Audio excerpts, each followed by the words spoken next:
पाप करते चले जा रहे हैं जन्म जन्म से, अब समझाओ तो समझ में नहीं आता। उनको चमत्कार दिखाओ कि आज बोले नाम तो जीवन में कभी दुख ना मिले बस, और जो कमा के रखा है उसको कौन भोगेगा। अवश्यमेव भोक्तव्यम कृतम कर्म शुभाशुभम। तुम्हारे जपने न जपने से प्रभु में कोई फर्क नहीं पड़ता, तुम में फर्क पड़ जाएगा। अगर भगवत विमुख हुए तो यह भी जन्म नष्ट हो जाएगा, तुम्हारा अहंकार काम नहीं करेगा। अभी मानव देह मिला, कर लो थोड़े दिन अहंकार, इसके बाद पता चल जाएगा। इसलिए अहंकार छोड़ो, शास्त्र आज्ञा, संत आज्ञा, गुरुजनों की आज्ञा का पालन करो, जिससे तुम्हारा हृदय महान हो जाए।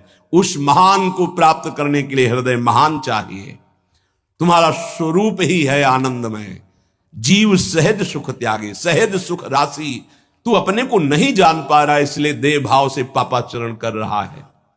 अरे सावधान रहना चाहिए।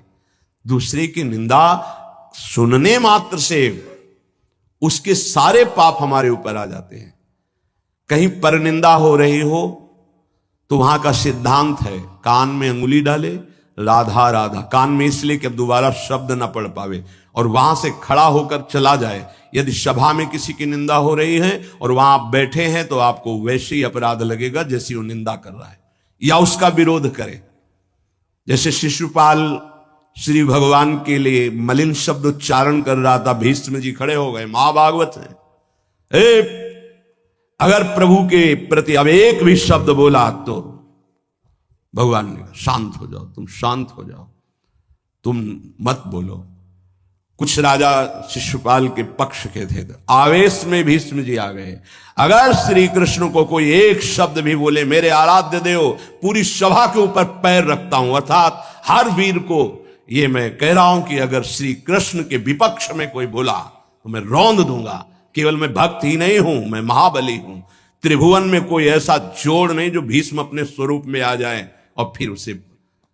वही भीष्म जी जब अधर्म के पक्ष में खड़े हो गए, पांडवों के विपक्ष में, वही भगवान पांडवों के पक्ष में तो दंड मिला, 6 महीना बाणों की शैया पर पड़े रहे। अधर्म के कारण परास्त हुए ने। ऐसे महावीर महाभागवत को कोई परास्त कर सके, असंभव।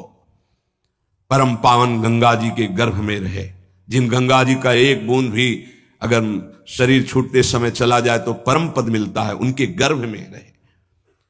अगर अधर्म का पक्ष ले लिया गया, अधर्म हो रहा है, सभा में बैठे हैं, तो उसी समय तेज नष्ट हो जाएगा, पुण्य नष्ट हो जाएगा, पाप का भागी बनेगा। जैसे भीष्म जैसे महापुरुष को भी बनना पड़ा। सभा में उधर ही बैठे और वही ही महाभाग